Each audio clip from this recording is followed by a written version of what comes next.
Good evening, ladies and gentlemen, and welcome to another episode of America in Black and White, where we discuss the issues that are repressing and causing problems in the underserved African American communities. Tonight, we have a very special guest. We have a guest that's running for the California State Assembly, Mr. Andre Sandford. Let me tell you guys a little bit about Mr. Sandford. Andre is originally from Detroit, Michigan. He moved to Jacksonville, Alabama to attend Jacksonville State University, where he earned his undergraduate and graduate degrees in behavior science. With over 9 years of experience in child welfare, mental health, and housing leadership, Andre is currently serving as the Housing and Homeless Prevention Program Manager for MNC Inspiring Success.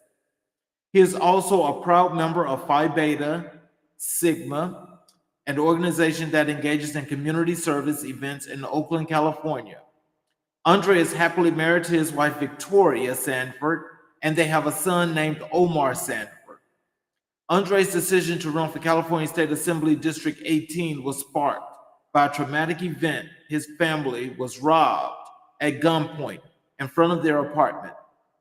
His platform is focused on four key issues: safety, housing, education, and reparations.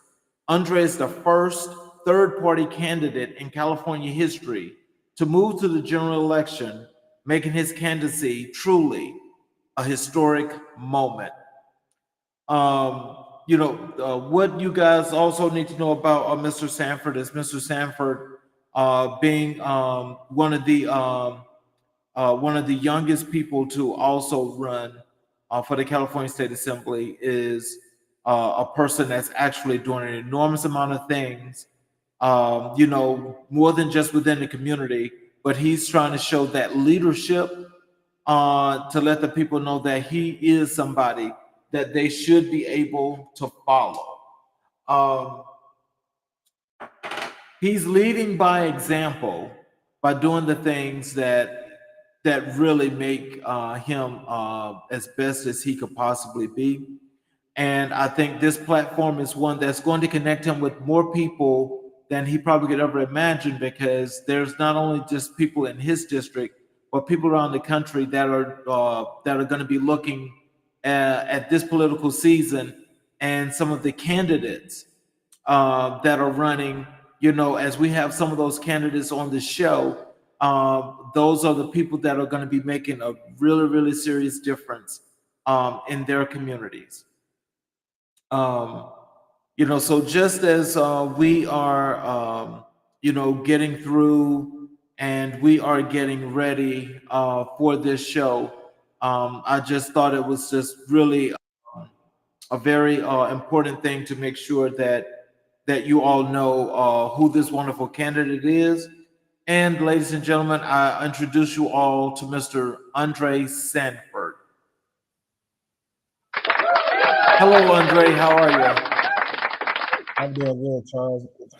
Thank you Okay, for are you inviting me on here a? tonight. Yeah, it looks like. Do you have a filter or something? Are you looking kind of dark, where we're seeing just a shadow of you? 1 second. Let me There brighten you up the go. light. Now One I second. can see you.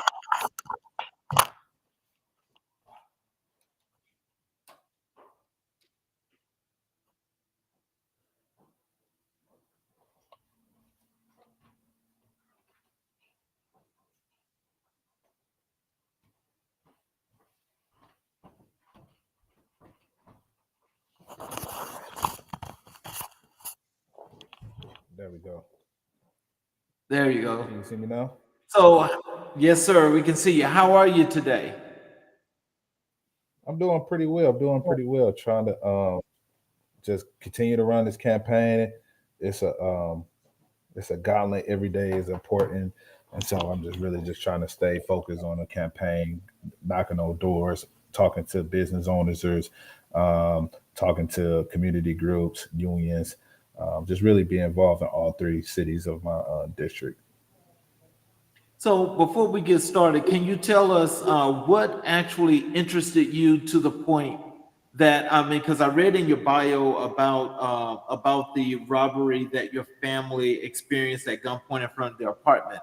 But is there anything else other than that that inspired you to actually run for this seat in the California Assembly? Yeah. Well, my family always talked about politics. So I always was interested into it. Always been into leadership roles. And so it just was a no brainer after that happened that, hey, you know, I should join. I always looked at myself as a leader. In that aspect, when that happened, it just triggered me to say, "Hey, I want to put my name in a hat." And so here we are. Yeah, and so also I noticed also in your bio it says that you are a third party candidate. So as an independent, are there not many out there in California?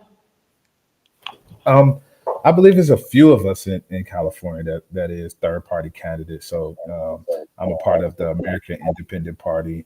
You have some other candidates that's a part of other third party parties, um, Libertarians, the Green Party.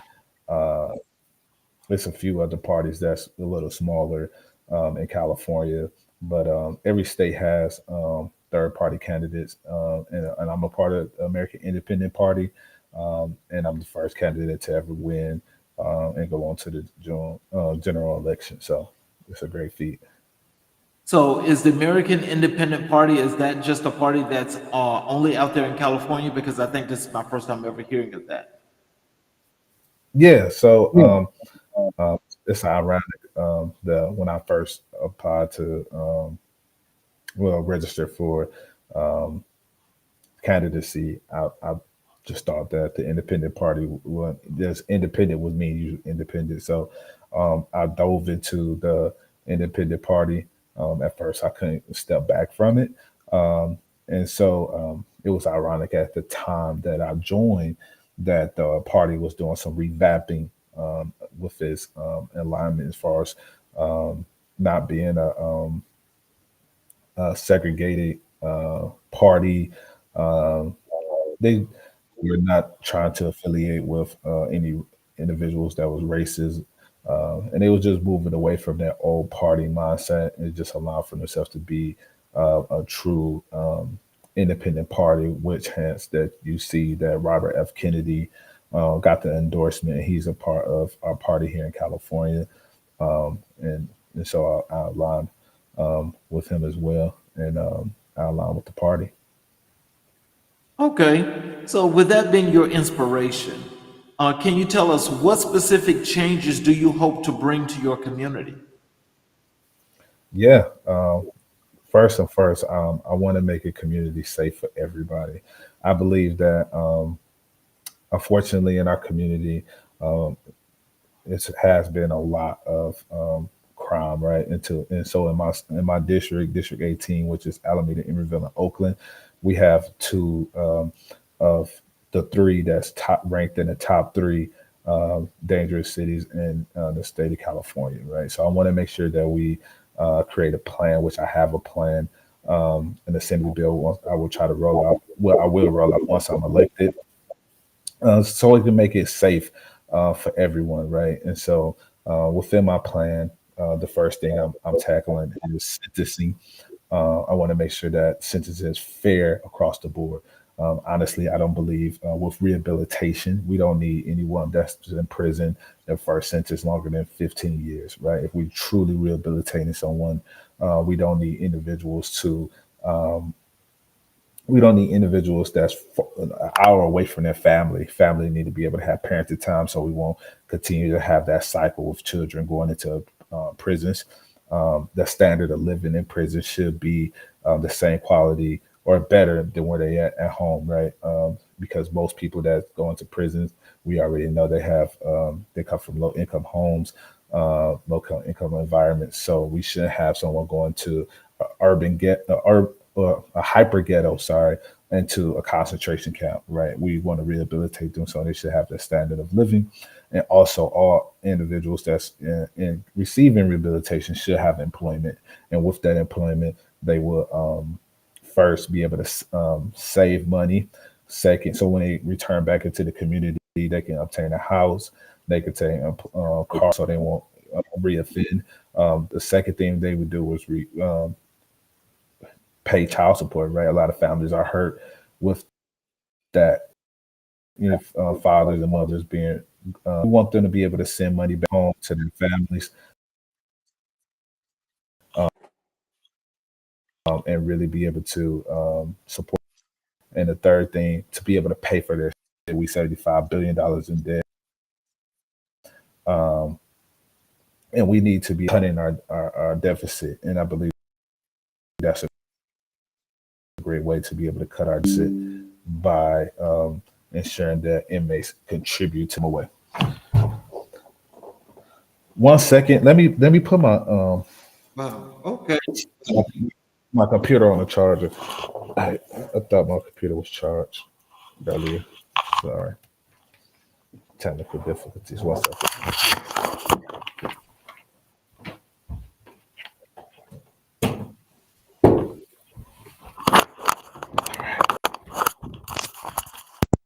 Sorry about that.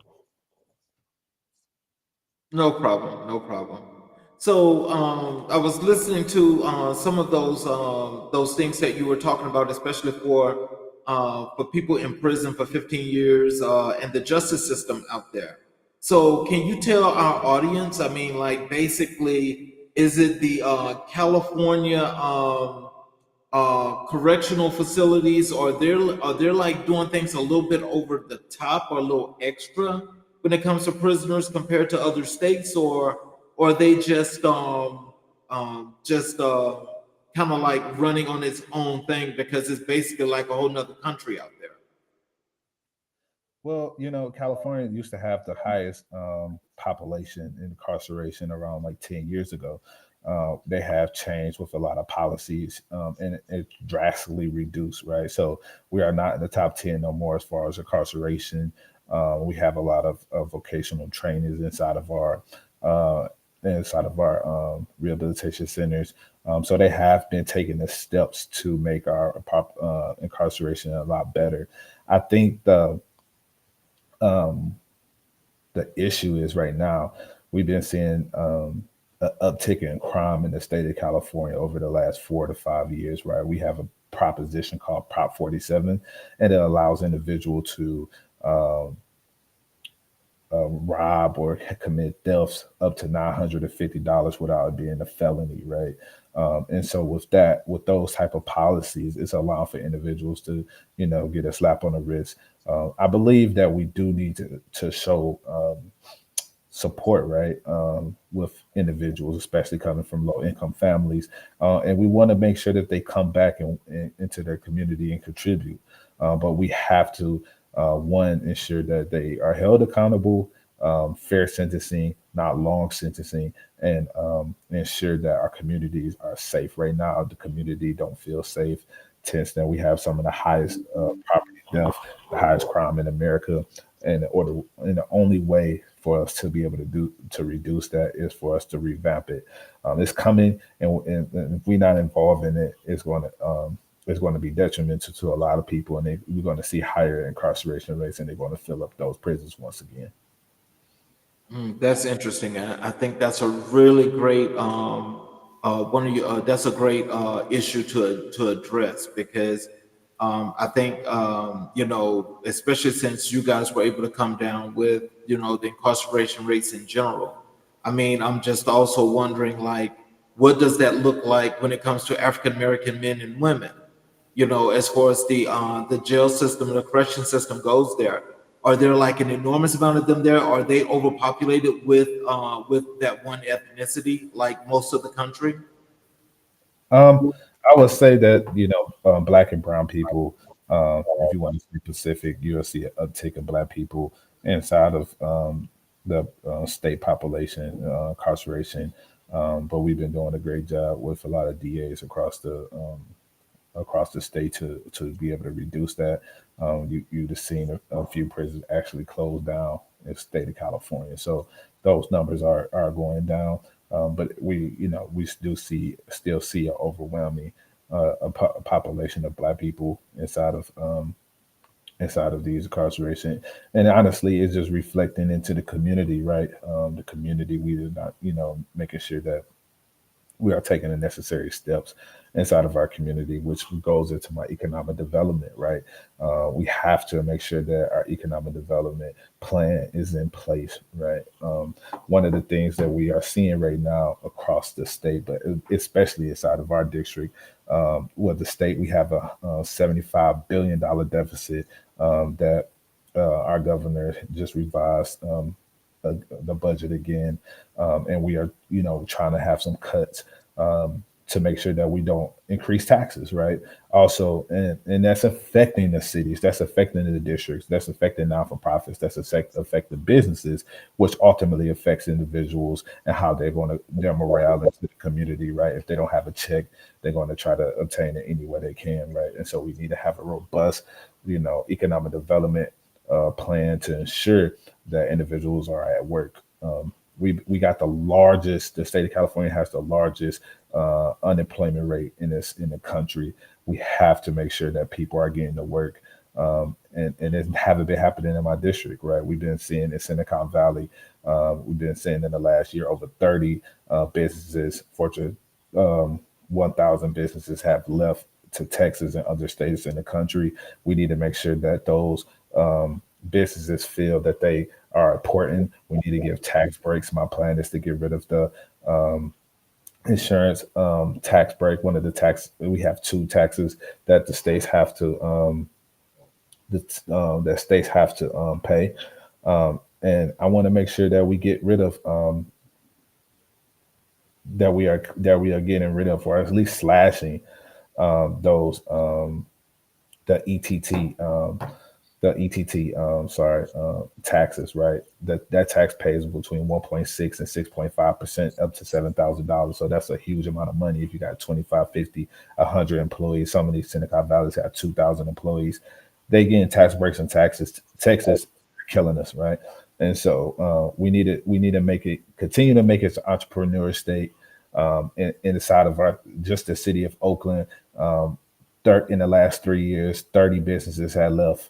We have 44,000 business. Now we only have 30 business. And with that, we have $35 million that we haven't collected in taxes. And we have a deficit in Oakland of 177,000. So my plan is to create a revolving loan, go into these major businesses. We got Clorox, we got Pixel, all within our district, and other major businesses and banks. We got Chase right across the bay over there in San Francisco. We need to partner with these corporations, have them pour funds into a revolving loan. The loan might be a little higher, but we need to restrict the access, the credit score for these loans, so businesses can qualify for these revolving business loans, so we can be able to ensure that these businesses don't go out of business, these businesses don't leave the state, and that we ensure that they stay here another 10, 20, 30 years.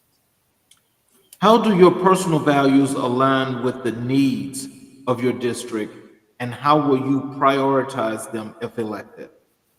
Yeah, so my personal values is family first. I love my family. I have a wife and one son and one on the way, another son on the way. So I really pride myself on family values. I had a strong granddad, a grandmother, a strong father and mother, and they really poured that into me to make sure that one, I'm taking care of my family, the household, that I'm working, that I'm making sure that the bills are paid, and making sure that we are, being contributor to the community, right?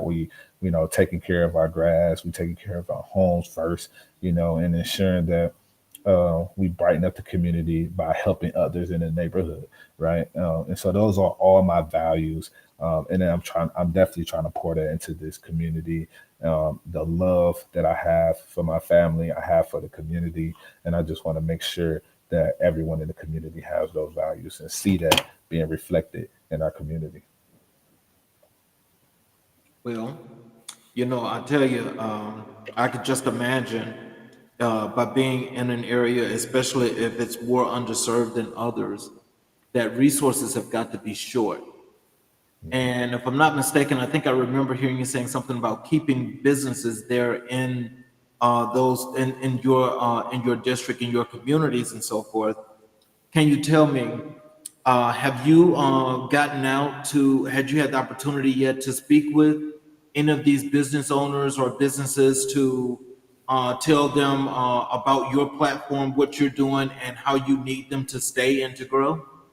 Yes, definitely, definitely.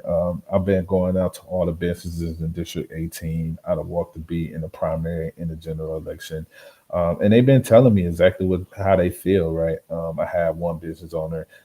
They informed me of the break-ins that other businesses has been experiencing.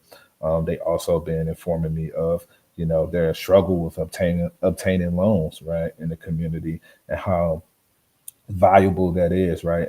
Another issue is some of these commercial properties, rent is too high, right? They can't afford it, and in order for them to lower, some of the commercial properties have lowered their prices on their rent. Ultimately, they can't go too far on their rent because if they do, they can be in forbearance of their actual loan, right? Because the value of their rent um, ensures the amount of the property, right? And so, trying to create an assembly bill um, that allows for commercial properties to reduce some of their rent without infringing on their mortgage loans is really key into making sure that a lot of these businesses stay afloat. And then public safety is real concern. A lot of these businesses can't stay open to 6 o'clock. Hence, where Oakland have done that, and they've seen a decrease in some crime, but death is still up. A lot of these businesses are scared to even go out. Stay open past 6 o'clock. Soon as they feel that it's about to start turning dark, they started to wrap it up, and that's affecting their bottom line. Right, that's affecting their everyday profits on how much they're going to earn per month. Oh, well, I can definitely understand, um, the plight because, normally if you're in a community that they feel is undesirable, then most of these institutions, they want your money to invest in other things, but they can't give you money back to help you grow yourself. I mean, like, have most of the businesses that you spoke with had any um, any glaring comments for most of these financial institutions? Yeah, I know one business owner said they spoke on the phone. They told them to come down. Then, hey, when they got there, they was, oh well, this is not the correct place. Not allowing for telling them that they don't qualify as far as their credit score. Um, and so a lot of these business owners there, is really struggling right with a lot of these financial institutions just to be able to support them with staying afloat. And so I believe creating a revolving loan, getting the banks, getting the Fortune 1000 companies, getting these major companies to really invest into the community, and then not only just invest with the revolving loan, but also creating a referral program with them, so to making sure that they shop within the district. Right, we just had Clorox, that's a Fortune 1000 business here in our district, and they just informed not too long ago their employees not to even go out and shop, not to go out and eat on lunch. Right, so that's affecting the bottom line on a lot of the restaurants downtown in our district. And so we need to really make sure, one, the public safety is really it is a main focus, right? And so one of the things I want to do is make sure that we, you know, lobby, once I get there, lobby for a state of emergency so we can get more officers until we completely hire and staff our police, because that defund the police really hindered our policing in our district. Um, and then two, that will help also bring some loans down to our district that some of the banks won't, provide to these small businesses. So, can you elaborate on your stance regarding key issues such as healthcare, education, and environmental sustainability? Okay. Can you say that? So you said healthcare, healthcare, education, and environmental sustainability. Yeah, definitely. Um, District 18, the state of California, is really struggling right now as far as our healthcare plan, right? Um, we've seen it's 12 right now. We have 12 hospitals on the verge of closing. You know, that contribute to our Medicare, our felon Medi-Cal that we have here in California, and the reimbursements system that we have in California. A lot of our hospitals, they are not receiving that reimbursement, which they have to cover in some way, which resulting in their bottom line. They have to resort to either relocating states or closing down, and it's really affecting our rural area, and it really is marginalized black, brown, and women across the state of California, right? I definitely want to make sure we stick to the basics, right?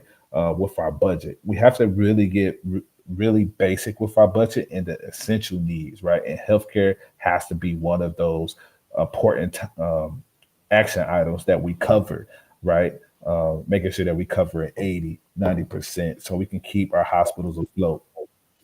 Education, right? And before I even go into education, having and assuring with our reimbursements being 80, 90%, the safety of the safety conditions for these doctors, for these nurses are put on the forefront, right? A lot of these hospitals employees are going on strike. Just in San Francisco, they're going on strike because of the unsafetyness within these hospitals. And we need to make sure if we are reimbursing you 80, 90%, then the standard of the hospital and the safety of the hospital needs to match that reimbursement. And I definitely want to stand for that. But we have to get back to the basics, fund the hospitals, fund the education. Our education system is failing right now. We are around 33, ranking 33 in the nation as far as education. We are seeing hundreds, if not thousands, of teachers, parent pros, janitors has been fired. Just here in District 18, we have 5 to 10 schools that's about to be closed and merged, which means that a lot of these students about to be having class sizes 30, 35, 40 students in the classrooms. Teachers, supporting students with IEPs in their classroom. It's really a struggle. My wife is a teacher over here in Oakland, and I know firsthand that a lot of these teachers don't have that support. And with these cuts, these budget cuts, it's really like we just felt our. I honestly feel like we are failing our children. And I'm the only candidate in this race that's willing to fight for our students, fight for these schools. We got Inglewood school district that they about to completely close down. It's ridiculous. We have these black schools, predominantly black schools, Inglewood, Oakland, Richmond, Vallejo. They all are oversight, and they don't have no control over their district. Taxes is out the roof, and is ridiculous, and we have to have a candidate like myself is that going to come in to make sure that we properly fund with if the cost of inflation, right? We have to properly pay our teachers, and I'm planning about ensuring that if we cannot pay our teachers and we can't fund our teachers, to eliminate state taxes so our teachers can have a living wage. Our teachers can't afford to live in the state of California. Honestly, we don't even have the credentials. They looking into a lawsuit because we don't even have enough teachers that's credentialed in the state of California. It's ridiculous out here, and I plan to fight to make sure that the teachers have a living wage, that our students have small class sizes, and that we don't have oversight amongst our black community school districts. So let me just, I got a couple of follow up questions for you on this topic, because um, one thing, well, first before we get to that, as far as the environmental sustainability, I mean, like, can you tell me what is your stance on that? Yeah, definitely. Um, I believe that we have to have a robust plan, but we have to be able to measure it over time, right? Right now in California, gas is $5, $6 a gallon. It got up to high to $8 a gallon, right? I'm definitely want to make sure that we ensure that our environmental, as far as our oil rigs here in the state of California, are regulated, that we have the quality of gas, so that the our air is not being polluted, that the drinking water is safe. But also, we need to make sure that we have the oil rigs available so the gas can go down. It killing us at the plant. Also, I want to make sure that we are looking into all inventions and to all aspects to make sure that we can reduce these. To not reduce, I'm sorry, to transition into the future, right? Which is electric cars and hybrids, right? We have right in Georgia, we have a gentleman out there in Georgia that just created a method to be able to um, turn gas cars into electric cars, right? We need to be, tapping into him, ensuring that we have him out here, we making that transition as quickly as possible because people pockets is being hurt. I definitely want to protect our waters, our drinking waters system in California, and making it more accessible by building, building. We need to be able to collect these rain waters. We've been losing a lot of water. We had some of the most rain water in the history in California in the last 10 years, right? And we lost a lot of it, right? Because we don't have the infrastructure to be able to make sure we collect that water and make sure that we sustain that drinking water for the community. And we need to build. We need to build those infrastructures. We need to build these dams so we can make sure that we hold the water inside of our state, and I have to go and tap into other states outside of the state of California and employ people. We have the workers here. Let's employ them. Let's put them to work so we can be able to ensure that we have water and viable situation in the state of California.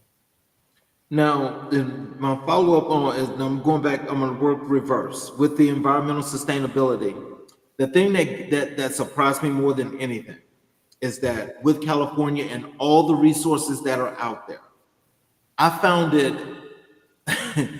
appalling, for one, that there was a water issue problem to where people couldn't use water or what didn't have access to water.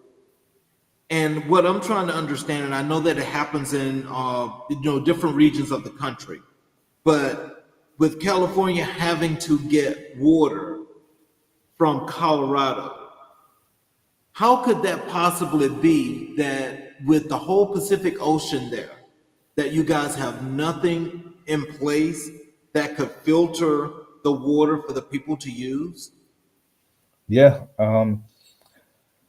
And so we have a couple filters that just rolled out, right? The state just approved the ability to be able to use toilet water, um, filter the toilet water and reuse it, and clean fresh water.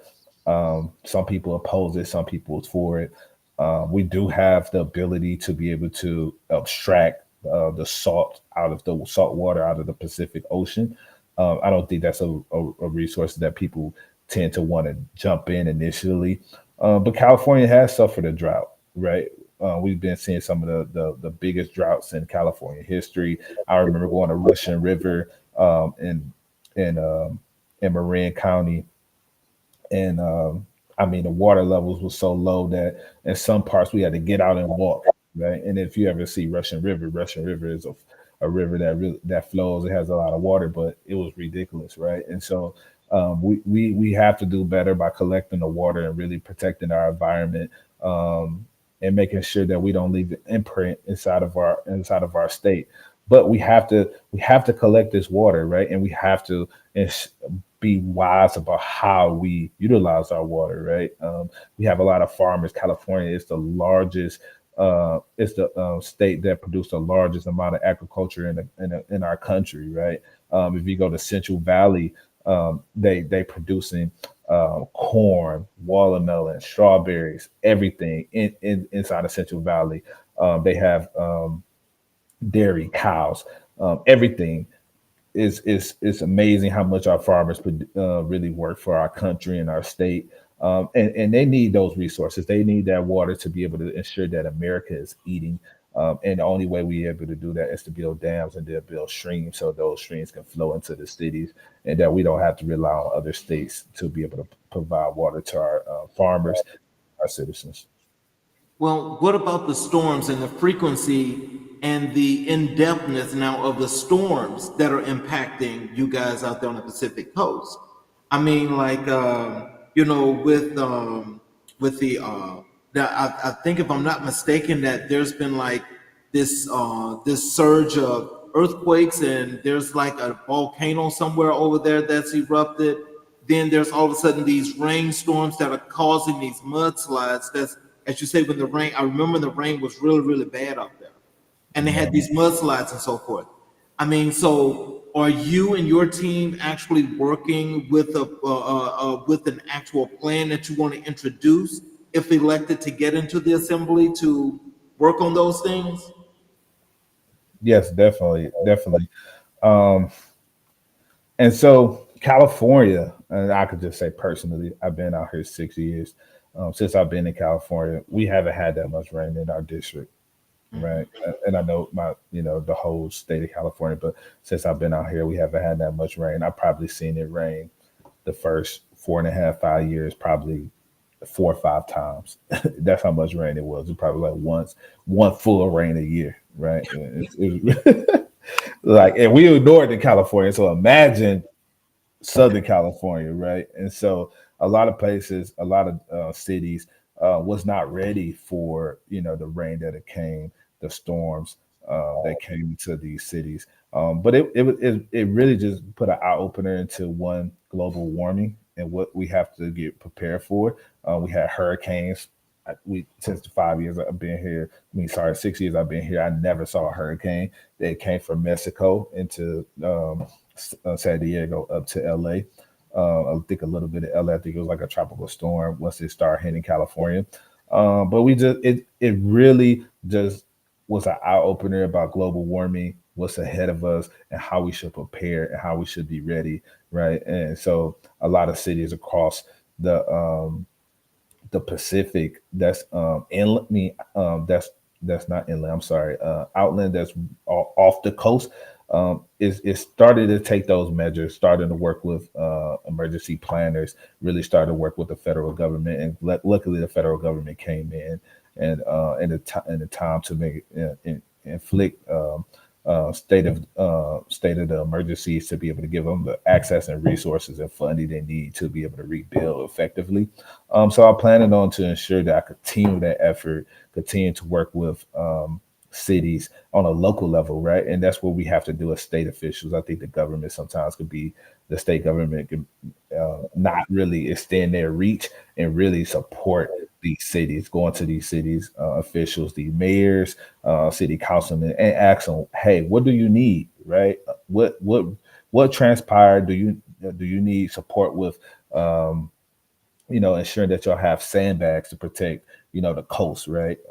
Right outside of our district, we have San Francisco, we have Pacific, we have um, Half Moon Bay, and so all those cities was really affected. And then if you keep going down the coast all the way down to San Diego, highway off Highway 1, all those cities was affected, and we need to ensure that we are putting the plan in place. And I think those leaders should take the wheel, and we should learn from them and get those advice and create a great strategy for the future. Okay. Now, when we get back to the healthcare part, and you were saying that healthcare is not being funded. Mm. So, does California have a conservative issue when it comes to the Affordable Health Care Act? Because with that being signed into law, and we got as many people as we have that's been afforded health care, Mhm. what is happening in California that's actually taking that away? Yeah. So I think California is a big state, right? We have the largest population in the country, right? And so Affordable Healthcare Act really affected the state of California, and we ensure that everyone is have healthcare, right? In our state of California, and so I think that really that really in hindsight had put a hold on our state budget, right? We just attempted to put forth a cow care plan to do um, where the Cal Care plan will ensure that everyone in the state of California will have a plan. It's like pretty much like a universal health care, like Canada and other countries in Europe. But it didn't pass, right? It was a lot of issues with that plan. The oversight wouldn't allow for the state to have oversight of it.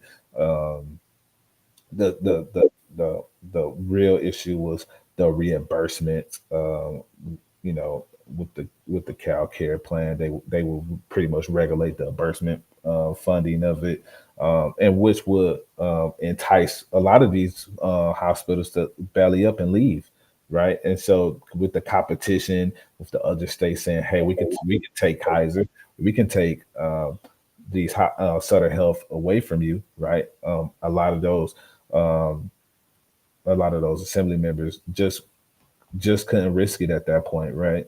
And that's not even include like the wait times or what have you. But I think that with the exhausting number of individuals that's inside of our state, that's coming inside of our state, really have exhausted our budget and foreseeing that budget, right? If we say that, hey, we're going to spend $4 billion, $5 billion on our healthcare budget, but we had increased the amount of individuals that was going to be on our Medi-Cal. And then on top of that, with inflation, that really, hindered our hospitals to to put out reports.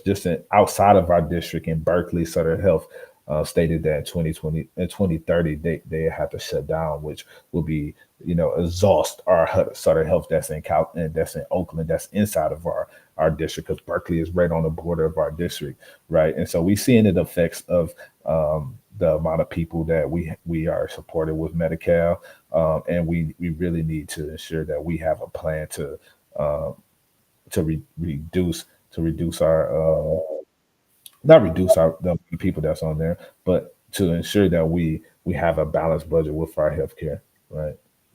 So I understand you want to increase the healthcare and the number of people that get the healthcare.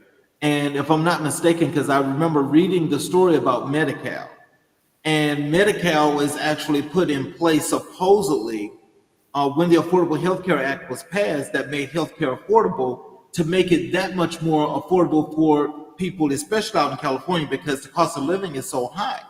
Hmm. But that is why I'm asking the question, is that, for when you get into office, because it kind of looks like that there's a conservative approach that's still trying to poach and keep people off of healthcare, which is why these hospitals are complaining about funding.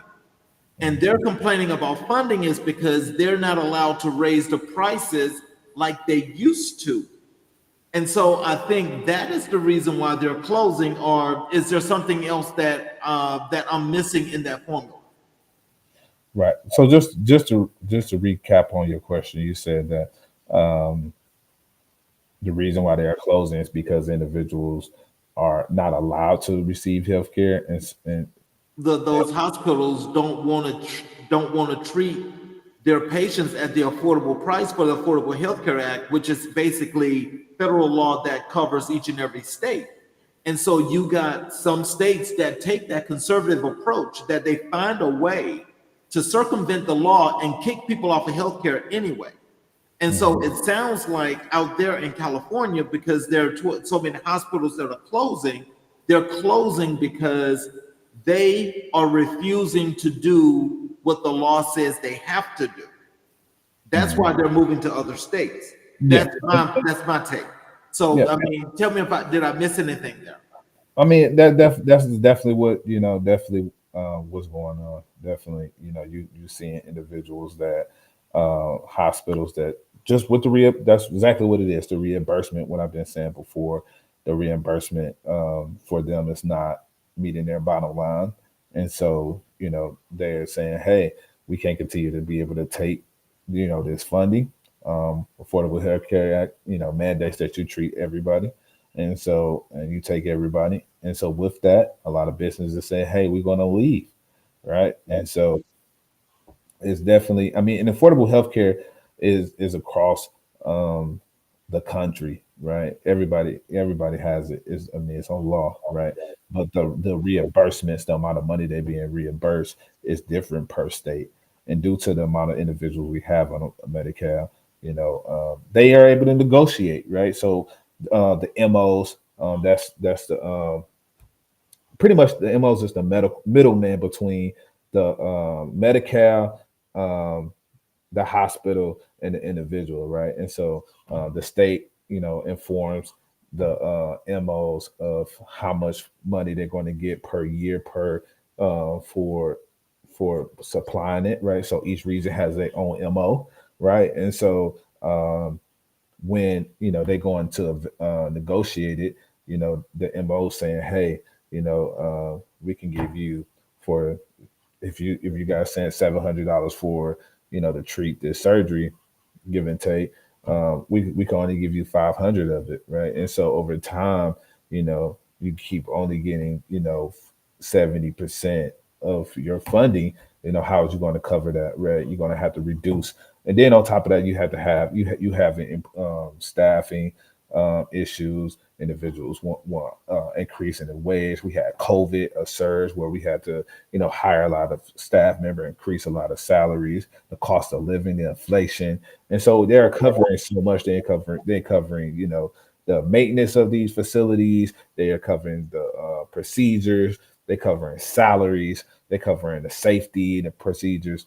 They're covering everything, right? And so these hospitals, in order for them not to belly up, they have to make sure that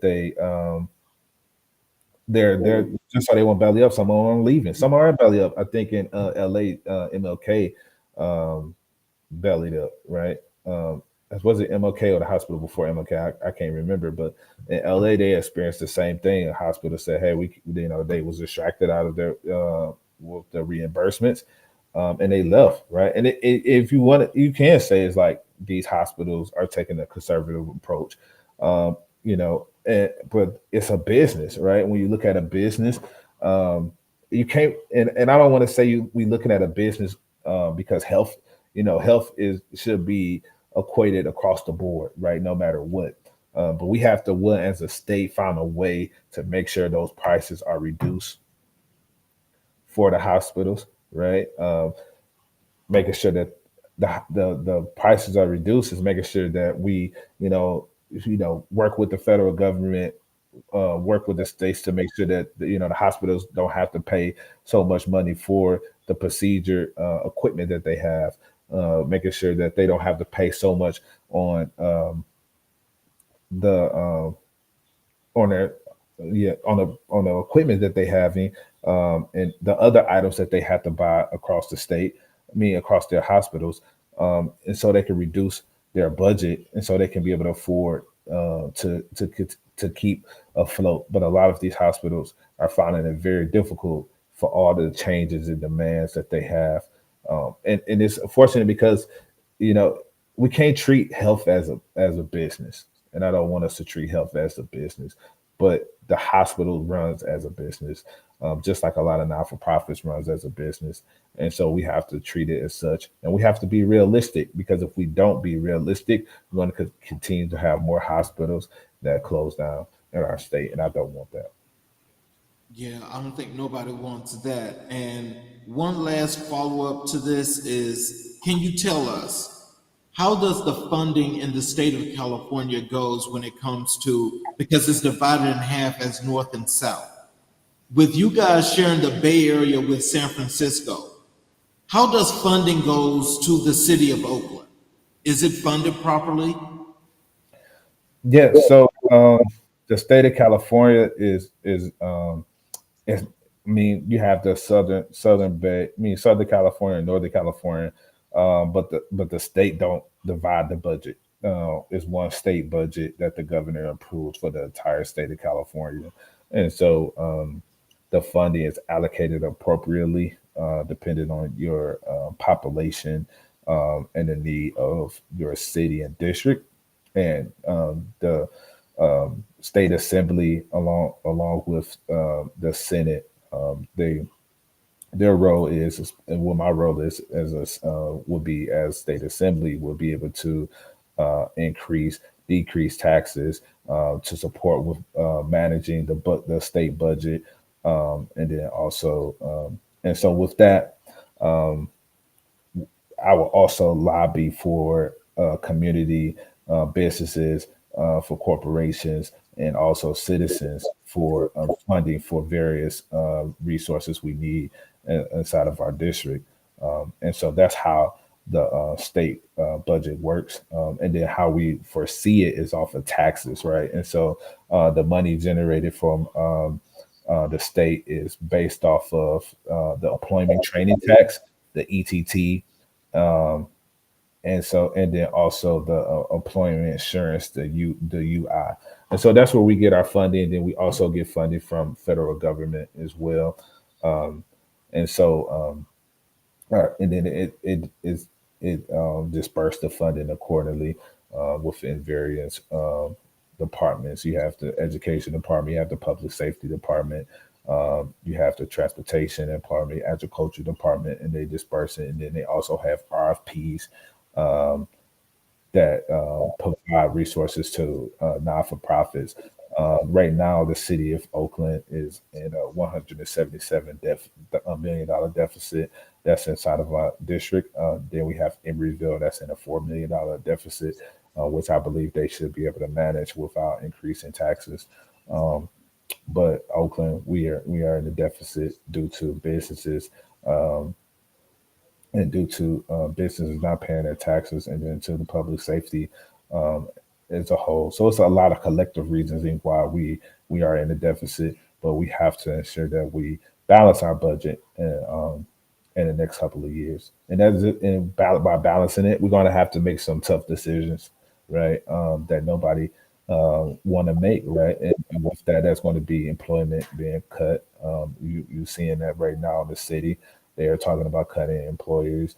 You're going to see schools being closed. You're going to be seeing teachers being fired. You're going to see cuts at every level, from state to city, from state district to city, across, because of the failed policies, and not being able to foresee this big deficit, right? It's $75 billion, right? We should have said somebody firing the alarm, and I'm the only candidate in this race right now, District 18, that will sound that alarm ahead of time. I've been sounded that alarm that it was coming, and I plan to make sure that we one, make the tough decisions with the cuts. Two, we have a plan to make sure that not only that we are making those cuts, but we are trying to make sure that individual that is being cut, they have a lifeline, so they won't go. Um, so they have a lifeline, so they won't not be able to, rejoin the community, right, in a different capacity. We need to make sure that we are informing the individual agencies, businesses, and community members of different avenues of way and streams of making money and staying afloat, whatever advocacy is. And two, making sure that we stay on top of our budget and our spending, and then we also is continue to save our rainy day fund. They're in the process of trying to remove our rainy day fund that kept us afloat during COVID, and I think that would be a dumb idea. I definitely want to keep that rainy day fund, because that's what kept us afloat during COVID. And that's what's allowing us to not be able to increase taxes because of that rainy day fund. We are taking funding from that rainy day fund, and I think that's going to be the only lifeline that keeps the state of California from going deeper in debt. Well, see, that's kind of like what my point was, is because you guys share the Bay Area with San Francisco. None of those things are happening in San Francisco. That's happening in Oakland because Hmm. it's detrimental. When you go to the South, none of those issues are happening in San Diego like they're happening in Los Angeles, which is connecting the dot of Los Angeles and Oakland, not having all of its resources or what funding should be to keep those cities thriving and moving in a positive direction. Because it seems like to me, and so again, just make sure you help me out. is that between Los Angeles and Oakland, you have a higher population of black and brown people, where you don't have that in either San Diego or San Francisco, which allows for a different cause. Mhm. Does that sound about right? You know, I want to say that I can't agree. I mean, San Francisco right now is facing an $800 million deficit. Um, I know that all across the state of California, they having deficits. Google just announced that they going to be downsizing after their lease. They're going to be moving. There's a lot of tech jobs have relocated out of South Bay, as far as like San Jose, Mountain View, and so everybody is, excuse me, is feeling it. And some's feeling it harder. San Francisco, they have a larger debt than us. They almost had $1 billion. They had $800 million in debt. Um, they having staffing issues, right? They got $80 million in $80 in overtime that they pay in their police department. We got $35 million. I mean, their population is higher than ours. We have over 400,000 people. They have over 800,000 people. I think all the major cities in the state of California, if I'm not mistaken, is going through a little upside. And everybody needs leaders inside of their cities, inside of their districts, inside of the state assembly, inside of the Senate, that's willing to work together, and also in the governor's seat, that's willing to work together to make these tough decisions so we can get out of this crisis that we are in, and make sure that everybody balances the books and make California that state again where the land of opportunity and entrepreneurship. What strategies do you propose to address homelessness and affordable housing challenges within your region? Yeah, that's a great question. I think the first thing I would do um, for affordable housing is with SB 423. SB 423 is with the allocation of affordable housing. So all the new affordable housing that's being built across the state of California is only allocated 10% of their units to affordable housing, and the 90% of their units would be to a luxury or the luxury apartments or the style of apartment that they choose to build. The thing about that that's alarming is that we have the highest population of homelessness in the state of California. Um, and by doing so, we won't be really in taking attacking and try to reduce that population of homelessness in the state of California. I believe we need to we reduced it from 50 to 100%. I think it was too high, right? It really costs a lot of money. That really did needed to change because it do cost a lot of money to build homes. I mean, build apartments in the state of California. You got high building permits. You have environmental lawsuits that are going to happen. You have impact fees for every unit, and it's per unit, right? And so is really affecting the cost of living, the cost of building. So 50 to 100% of apartment unit, a property owner is going to say, "Hey, this." And that's why you're seeing the low building in the state of California. Percent is too low. We need to focus on 30% allocation to affordable housing, allowing for property owners to have 80% of the unit, and then that way they'll be able to receive a profit in a reasonable time, 12 to 15 years, being able to receive a profit. I believe is reasonable. Um, but but having it to 10%, that's ridiculous. The next step, what I would do is start working on middle class Americans. Um, it costs upwards right now over $200,000 to live in the Bay Area, give and take of where you at, and that's ridiculous. It costs over 900,000 to buy a home, medium standard, buy a home in Oakland, California, right? In District 18, it costs $900,000. That's the minimum home that was sold in this year, right? And so I just had a letter. It was a home just sold in my neighborhood for $1.6 million, right? And so um, we really have to make sure that middle class Americans can buy a home again. a building permit for a 1,500 square foot property just to build costs $393,000 building permit. Not even putting hammer and nail yet. That's ridiculous. We need to slash that by 98%, making it only $1,000 for. I would say 99%, making it only $1,000 for individuals to be able to get obtain a building permit. All across America is no more than $1,000. I don't know why. California. I don't know why in my district it costs so much. We need to stop that. The impact fees. Um, is really hindering people from being able to obtain homes. It's costing upward of $1 million in fees to be able to build a home in my district, and I want to be able to eliminate those impact fees, those permits fees. Also, I believe we need to be able to have a rent cap in our state of California, at least for the next 5 to 10 years, and to ensure that individuals can be able to get an apartment, stay in an apartment until we build our way out, so we can be able to provide the American dream again for individuals to be able to buy, purchase homes, um, and then finally, um, yeah, that's it. That's all it is. Oh, and finally, environmental lawsuits. I think we need to put a plan on environmental lawsuits for the next 5 to 10 years as well. An individual could just come out and say, "Hey, they're gonna be too loud," um, and then now you tied up in a lawsuit. The environmental lawsuits is really killing us from building, and we need to put a stop to that as well. Oh, well, not a stop, but a pause. We could come back to it later, but we got to pause it.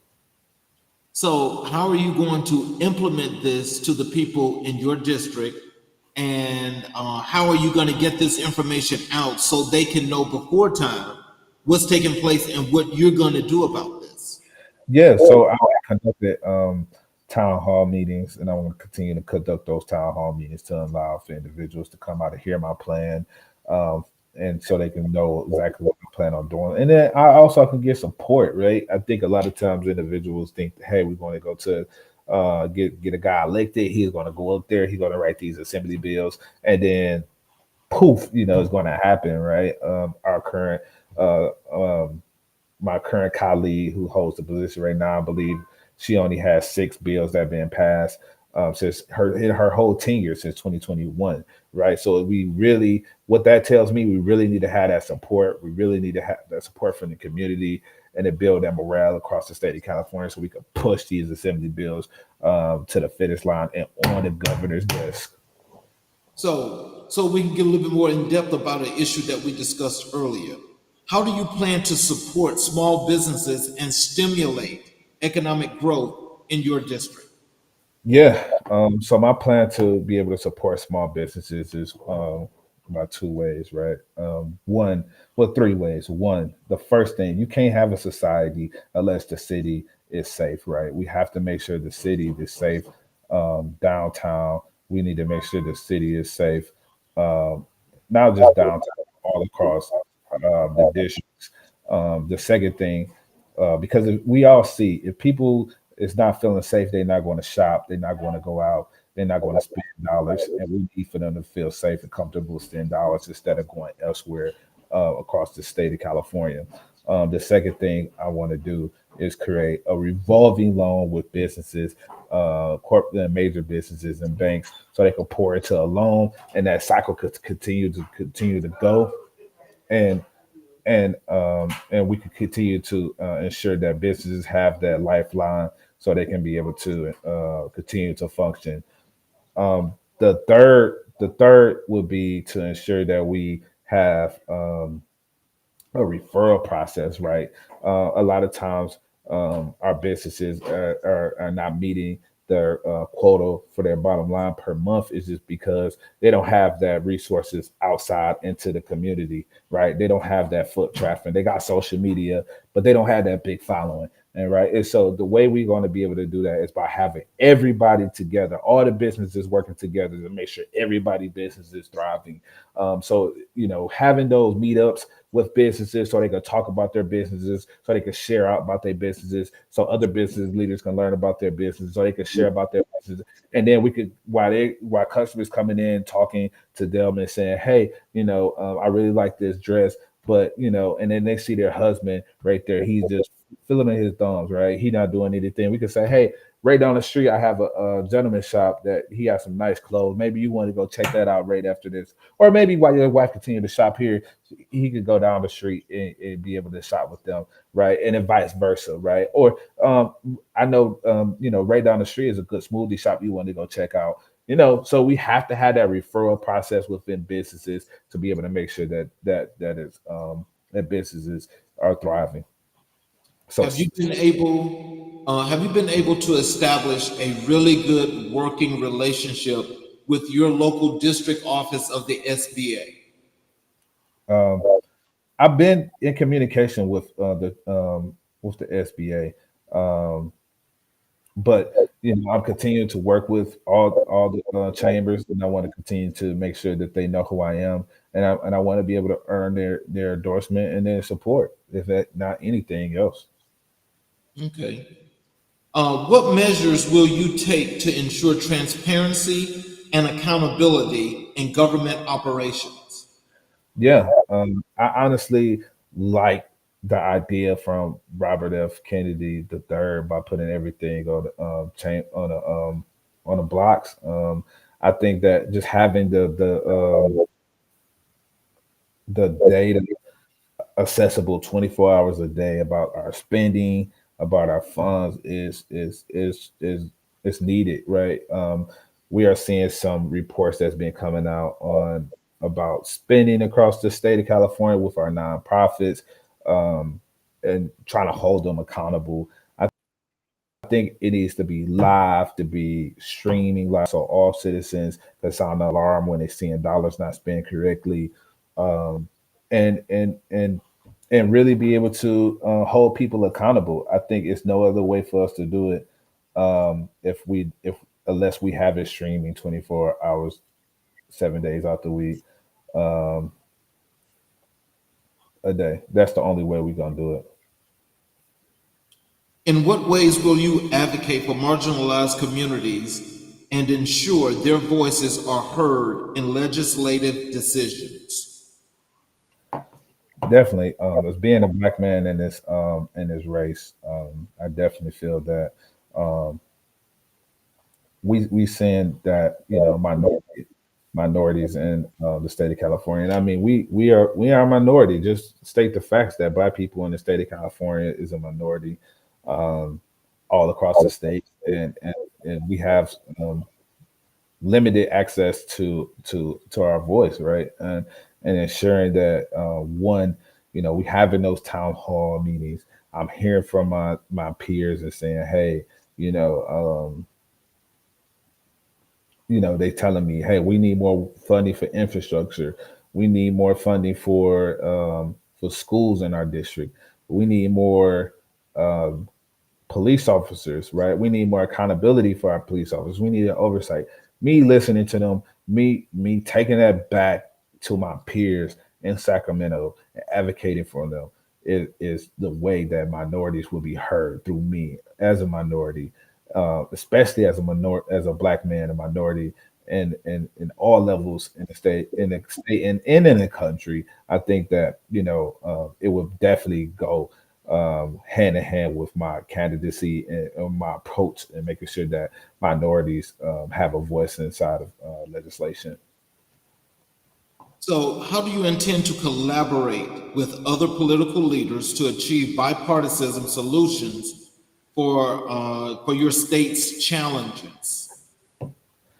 Um, I think also that one not partisan is why I chose to be independent. Right. I'm glad that my party have realigned themselves. Um, but I chose to go independent because I saw across America, I saw in the state that we don't have that partisan right now in the state assembly and the state senate and in the governor's office is controlled by Democrats, right? And legislation is still great legislation still is not coming out of our state, right? So we need people that's independent, free thinkers that's going to make sure that hey, we could create a deal. I'm always about making a deal for the people, right? I take the top three things. that my side, top three things on your side. What are the things you willing to compromise for this deal to be to go through for the people? Because it's not about me. I always think about it. It's always about the people, and I think that's what the legislators in the state, in the city, and in the federal government fail to realize. It's not about us, and we have our job is to be able to go and represent our districts and go and represent our constituents and be able to deliver. And it's not been happening, and I plan on doing it once elected. Well, yeah, but see, just for clarification, I mean, like when I said I wanted to know if you are going to, if you intend to collaborate, you Yeah, know, with those other leaders from a bipartisan perspective, meaning, that, Democrats, Republicans, and independents coming together. Are you going to be able to come together and work these issues out with these people in order to get your legislation passed? definitely. Right. That's that's what my plan is. Right. Is to make a deal. That's the biggest thing. Right. Making a deal. You taking your top three. I'm taking my top three. What is the top three? Um, Compromise. Right. Give or take if that's what it is, right? I think that's the approach I want to take every time I'm challenged with collaborating. I also collaborating right now.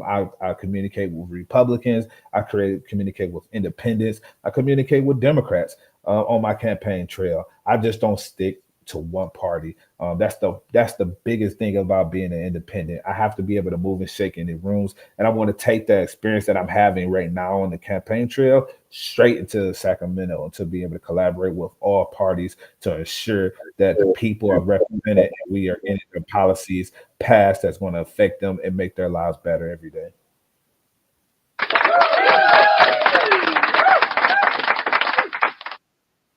What steps will you take to address public safety concerns and promote community policing initiatives?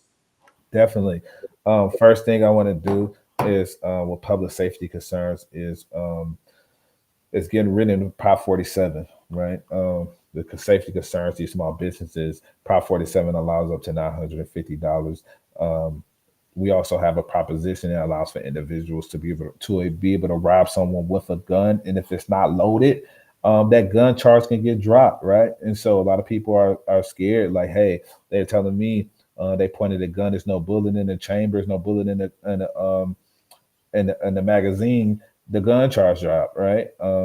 And they're going home, right? We need to be able to hold people accountable and rehabilitate them in the fashion that I spoke of earlier with true rehabilitation. But we have to hold people accountable. We don't need higher sentencing. We don't need extreme sentencing. We just need a few years on minor cases, up to 15 years, I believe, and in serious cases, so people can go back home. We need to be able to ensure that we're working with the community, right?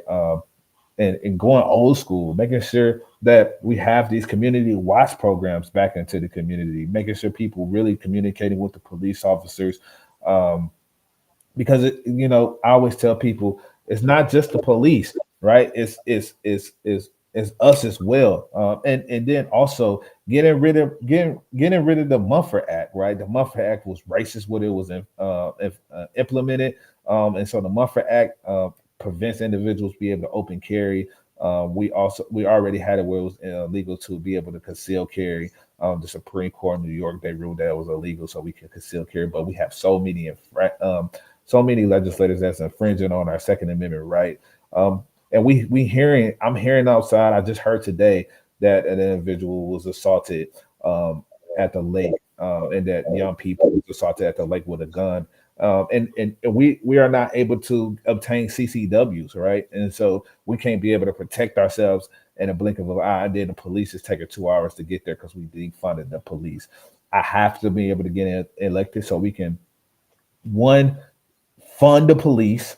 Well, by funding the police, we can balance our budgets because, like I said earlier, we in Oakland right now, and in our district is paying so much money in overtime. It's ridiculous. Across the state, San Diego, $80 million, Oakland, San Francisco, $80 million, LA, $50 million a year. A year. That's ridiculous. If we staff people, the overtime will reduce. We have better equipped and staff, not overworked. that they have a fresh mind. They go home to their families. They again that reset, and they're able to go back into the community and effectively affect change in a positive way. And those will be the steps that I take to make sure that our community is safe. And then also finally is making sure our schools is safe. The police have to be more involved in our school system, um, in a positive way, and expanding our police system. I think what we did was we took away for our police and we poured funding out in not for profits.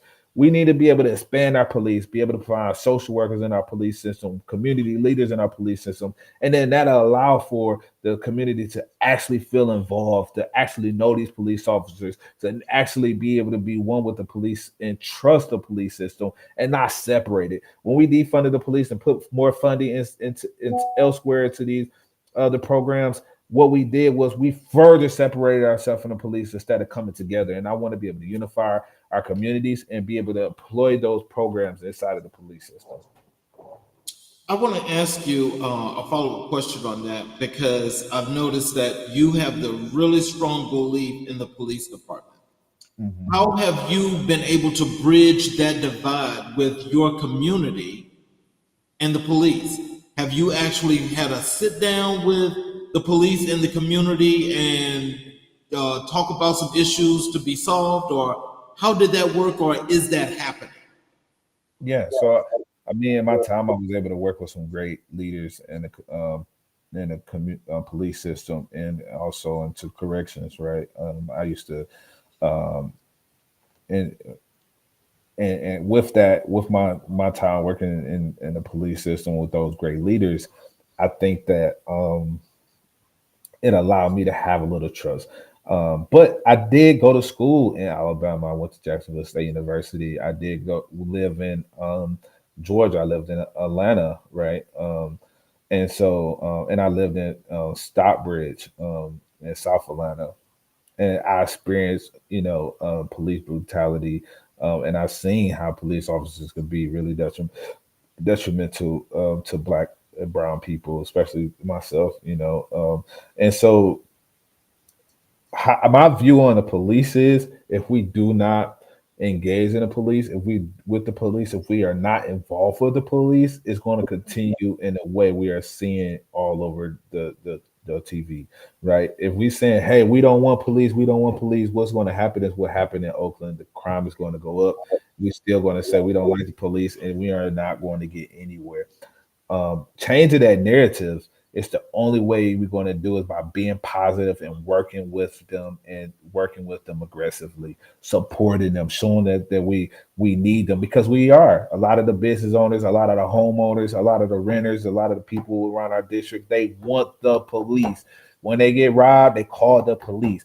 When the business get broken, they call the police. When a car gets built and robbed, they call the police. The police time is being shortened, but we need to show them that we care about them. We need them. They are putting their lives on the line. All officers are not bad. I ran into a lot of great officers, right? Um, and they have a really tough job. They're experiencing some times where people are trying to shoot them, they try to kill them, and they're putting their life on the line to make sure we are safe, and they're risking their life and risking their time with being with their families overall. And so I want to thank them for all what they have done for our community, and separate them from the bad apples. We have to separate them from the bad police officers and ensure that we are continuing to work with them to identify those bad police officers, and separating them. Okay, because I mean, like, so I mean, so is that plan still that you're gonna have like a moment with your community where they're gonna sit down and have chats with the police to get this trust and learn more about them? Definitely, definitely. Over the time, I'm definitely going to be ensuring that we have those times to meet with the police, and not just and I think a lot of it is not just being inside of a room. Mhm. We got to meet the people where they at, right? And so we need, my plan is to be doing town halls all across the district and the community, right? No building, no wall. We going to parks. We're going to the liquor stores, right? Meet us at the liquor store. Meet us at outside the liquor store. We got a table. We're going to talk with the police officer. We got some problems. Let's talk. Meet us at the park. Meet us at we got to meet people where they're at if we're going to be able to change the narrative. I hear you. How will you prioritize funding for infrastructure development and transportation improvements within your district? Yeah, and that's a huge issue, right? The infrastructure. I could tell you myself, I'd have ran into some potholes, and we don't got no snow. And I'm like, man, it's crazy. Like I'm from Detroit, and we had some serious potholes. That's because we got a whole bunch of snow, a whole bunch of salt going down, but we don't get snow, right? And I'm like, where is these potholes coming from? And they are big, like I mean, they are taking some people cars out the game, and so that's really a viable issue that should be addressed, right? And so ensuring that our infrastructure is handled correctly, right? I don't think one of the infrastructure we are trying to build is this light rail between LA and San Francisco, and it's costing us a lot of money. We are asking the federal government to pour in money for that. I think it's a great idea. We want to be on a global stage with China. China has some of the fastest uh, light rails in the world, right? But we don't have the funding right now. The federal government is funding two wars right now. Um, well, pretty much three, trying to come back. The Haiti situation, we are poor funding Israel and Ukraine, right? So the America, if America is going to be pouring funding for infrastructure, it shouldn't be going to a light rail at this moment. I think we need to pause on that. We need to focus on the viable issues, right? The current train systems that we have in the state of California, these roads, these dams, some of these dam infrastructure is not viable. We need to be able to build and refurbish those dams, and then we need to be able to revitalize these streams to be able to pour the water into the necessary areas like these farmers. They are paying some of the highest amount of money in water. If you want to know why a lot of your groceries is so high, it's because of the water. They have to pay so much in water bills, and I know our water bill at home is high in California, right? We are paying some of the most extreme water bills in the country. These farmers is paying that, and we need to be able to reduce that and help them out. And so, really, just building our way out of it, pouring the funding, and making our budget and government smaller so we can be able to really focus on the things that need to be funded. Okay, and earlier we were talking about the climate change situation. Mhm. Can you share your plans for promoting renewable energy sources and combating climate change on a local level? Yeah. And so, with renewable energy sources, I think that it's been really putting a footprint inside of society in California, and we really going to have to sit down and make some tough decisions. And I think we already have done that, right? California oil has rigs had, and the gas is some of the most well, just the guidelines on the oil rigs are some of the most strict in the country, right? We've been doing that. We've been we the governor said in 2030 we won't be selling any more gas vehicles in the state of California, right? We just had diesel hydrogen the first diesel hydrogen station in the country out here. So we've been putting in the work. As far as the ocean, we've been protecting our ocean by ensuring that we don't make our state be like a Florida with a lot of tourist attractions to protect the shoreline. So we've been really, really, really focusing on that and really trying to make sure that we reduce the population and prevent the global warming in our state. I think that what we need to do also by easing the tension is, and I don't know if this where you were going with as far as like the amount of funding it costs because it's costing a lot of money to do it, and it's really is hurting the individual citizens in the state of California and in my district pockets every day. And so I think we need to really look into cost efficient ways to go about doing it. And I think that the entrepreneur that's in Georgia that know how to convert cars into from gas cars into electric cars will be the best and fastest way to do such a thing. And I definitely want to be able to um, provide funding in a way that we did in the Industrial Revolution, when we was able to say, hey, we want to be able to back Ford, we want to be able to back GM, we want to be able to back Chrysler, and they poured that funding in the Industrial Revolution. And I think that's why Lincoln was so praised, because he turned the country into a global powerhouse. And in order for us to turn America into a global powerhouse and to be able to fight back into these other countries and say, hey, we are the leading country again. We need to be able to take the talent all across the country, not just in California, but we need to, pour into other states and other entrepreneurs and other inventors and say, hey, come to California, let's build, and let's show America, let's show the world who we are. So it sounds like you're saying that to find your resources around the country and use them in order to create this change and this offset. Yeah, definitely. Um, Definitely. Um, that was the only way the Industrial Revolution was able to happen, and that's the only way this revolution is going to happen. I would say the electric energy is going to happen. I think we are doing a great job with solar panels.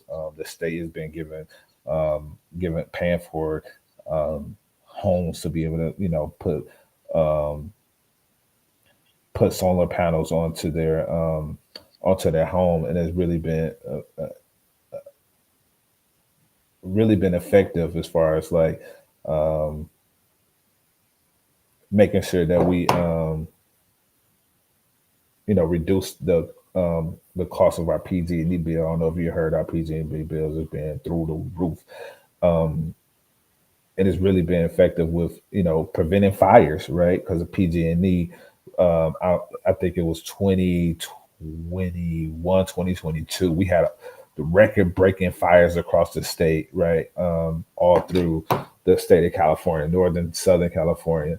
And so these powers is really doing a lot to be able to stop the fire, stop the pollution, the burning. It's putting really a harsh footprint into our air population and into our environment, right? And so we need to make sure that we are continue to aggressively put panels on the homes and preventing our uses of the wireless that's across the Bay Area. And then also, as far as our gas, we need to be able to convert these cars from gas to electric. People can't afford to buy. The average citizen in California can't afford to go buy a new car. You know, we can't afford to go, purchase and two cars at that. A man and a woman is married. We can't afford to be able to buy, two cars at $50,000 a piece or $40,000 a piece out here. And so we need to be able to think and strategize about how we're going to do it. And I think by converting it and the reduced price, we'll definitely make sure that we can aggressively be able to change our dynamic as far as like the pollution with gas. What initiatives do you propose to improve access to quality health care and mental health services for residents? Yeah, with healthcare, I definitely believe the initiative to be able to increase the reimbursement is on the forefront. We have to create a plan. I think um, uh, um, Cal Care is a great idea.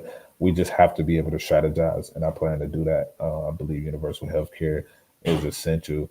And I think the only way we're going to do that is we have to make our government smaller so we can be able to, um, with funding, right? Because California, we fund a lot of programming in the state of California, and we need to be able to strategize about where we plan our funding first, right? I believe in if we don't take care of home first, we can't go outside and take care of the other things. And so created a plan to ensure an assembly bill to ensure that one and everybody has access to health care. Um, and the funding will come from the state budget. Also, it will come from sponsor companies that will support our now bill that will allow for individuals to be for immigrants to be to receive health care. I believe that we need if the immigrants is coming to America to work, we need Let me ask you something to kind of like, so we can actually directly focus on, the initiatives. So, like, let's just say this: if have you and your team thought about with not just Cal Care, but of course with the exchange that is from the the actual monies that each state has to put into the pot via the Affordable Health Care Act that allows states to go into the exchange. So once they go into the exchange, and some people call it Medicaid, some people call it Medicare, but that's in conjunction with the CalCare. Have you and your team thought about maybe in what this exchange is supposed to be? Because as you mentioned, you guys are the largest state in the union. And so you guys provide more money back to the federal government than any other state. Okay. definitely. And so with you guys going into that exchange for the Medicaid, Medicare program and creating CalCare, if they work together in conjunction, since you guys are in the exchange, wouldn't that make it a whole lot easier for the healthcare of each and every individual? In order to receive healthcare and not have to worry about a bill.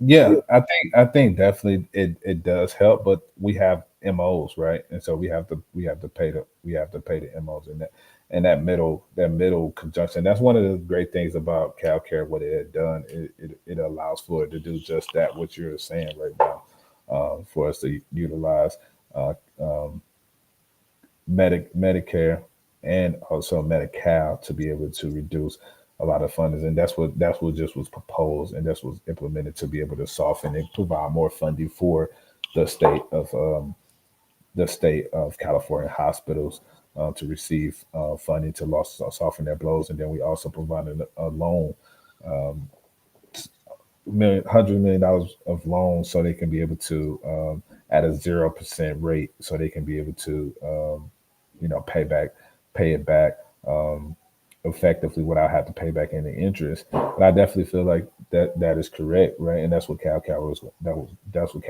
going to do. It's just figuring out the complexity of that, right? And the way that it'd be favorable for all legislators to feel comfortable with signing. Okay. Mhm. How will you work to reform your education system and ensure equal opportunities for all students? Yes, definitely. So making sure that one, we have to make sure that class sizes, well, not even going to class sizes, we have to make sure that all teachers are paid fairly. So I pose a assembly bill that will eliminate state taxes for all teachers so they can be able to afford to live here. And then so we can be able to recruit more teachers. We already are at a deficit of teachers. We are also struggling to meet the requirement for accredited teachers in the state of California. So definitely making sure that we attract teachers by putting $300-400 a paycheck inside of their back into their pockets so they can be able to afford to live in the state of California is essential. The next step is to make sure that we recruit students. I think the biggest conversation is that a lot of students are staying home and uh, they're being taught at home, right? They got a lot of online schooling that you have to compete with. Not just charter schools now; it's online schooling, right? A lot of kids are saying, "Hey, I don't feel comfortable a lot of parents that don't feel comfortable. So we need to ensure that parents are comfortable enough to bring their kids to public schools. And a plan by doing that is to ensure that one, class sizes are smaller. We need to make sure that there's only 15 to 17 students in a class, that we are funded our schools officially, um, and ensuring that they have the adequate resources in every school, not just in privileged neighborhoods, but in every schools, right? And that's why we need leaders that's going to stand up to say, "Hey, we're going to fund a budget," right? When we are making that, and that's one of the roles that I'll be responsible for is allocating, being responsible for supporting and managing the budget. Is for me saying, "Hey, I don't agree with not fully funding our our school system," right? And then I would say with ensuring that the oversight of our school districts is appropriate, and that we have the adequate superintendents, state superintendents that's going to be running our school system to make the appropriate decisions, and then following up, right? As state leaders, we have to make sure that we following up. We visit the schools, we listening to the teachers, we listening to the parents, we come into the community and asking them what they need, so we can be able to advocate for them in the future. But I believe in the main issue right now in our school district is it's not just a bill. I don't think a bill or a policy would do it. It's all about that budget and making sure that we have legislators like myself is that's going to say, "Hey, I'm not leaving, and I'm not agreeing to a bill unless we fully fund our education." Because our honestly, the our children is our future, and what I mean by our children is our future. If we want to be a global market, we have to have educated students in our global in our school, and they have to be able to have high productivity. Right now, we are not able to do that, in our district, one out of the two out of 10 of a black and brown students is able to read on grade level. K through 12. That's ridiculous. We have to change it around. The only way we do is by reducing classes, funding in schools. And then finally, I want to create a program in a sense of it's called Micro Society. I attended it at my school in Detroit. We had that program, and it allows for students to actually have a society inside of our school. So with that, students are able to apply for jobs, to work on resumes, to be able to get hired. We had shops like Rainbow Cafe. We had a bank. We had a president. We voted on our president. We had police officers. We had jury. We had a judge. We had lawyers. We had every aspect of a society with, and we had a news show. We had every aspect, and also entrepreneurs. I was the first entrepreneur in our micro society. I watched teachers computers for like 40 micros, and at the end of the year we had an auction, and whoever saved the most was able to go away with big items like computers, bikes, or etc. at the end of the year. And I think that brought upon us a lot of sense of one, saving. We knew the value of a dollar.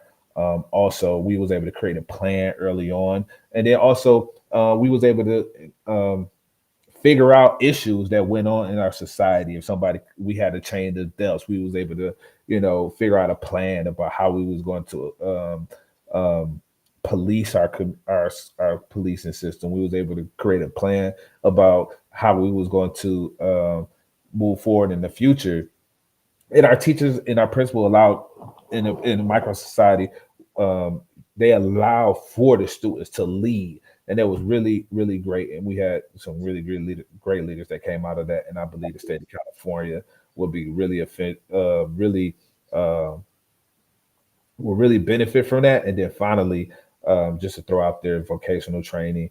My plan is to be able to have vocational training because all students, it's not going to go to college. But even if you go to college, it's really great for you to have a trade, plumbing, electric, you name it, culinary arts, CNA. We need all those essential jobs. And in order for our society to thrive, we need to make sure when they come out of high school, they can be ready to work if they don't plan to go to college. And that way it can reduce crime because one, you are able to get a job right out of college, or even entrepreneurship. If you say, "Hey, I want to open my own my own plumbing business, my own cosmetology," and so making sure that we have it on vocational schools across the state is essential as well.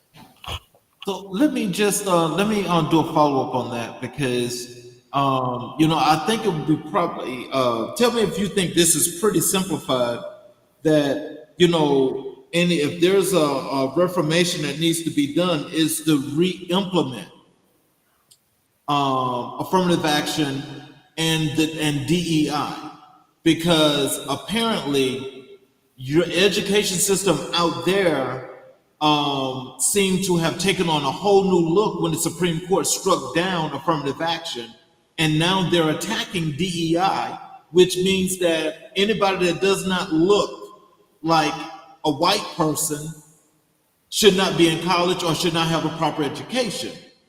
And so you guys have had an outstanding educational system up until that time that affirmative action was struck down. And so, when I think about when President Obama actually signed into law that trade schools would be free. And so, again, this is another thing that was just into the whole system. But now it seems like these educational systems are crumbling because they no longer want to give those opportunities to those that had them before. Now, that's just how I'm looking at it. And that's what I've seen. So, can you tell me, is that something that you and your team have thought about? Yeah, we definitely have looked at different ways to be able to ensure that minority groups are able to obtain employment, to able to obtain obtain employment. That means you have to obtain education, and I definitely believe that we should roll out a state funded HBCU. I'm a big component of a big supporter of HBCUs, and I know a lot of individuals out here they go to black colleges because they can't get into um, UC Berkeley, they can't get into a Stanford, they can't get into UCLA, they can't get into USC. Those populations is between 3%, right, at the most, right, at those UC schools, even the state schools, San Francisco State, East Bay. You're seeing low population of the black population there as well, and so a state funded HBCU.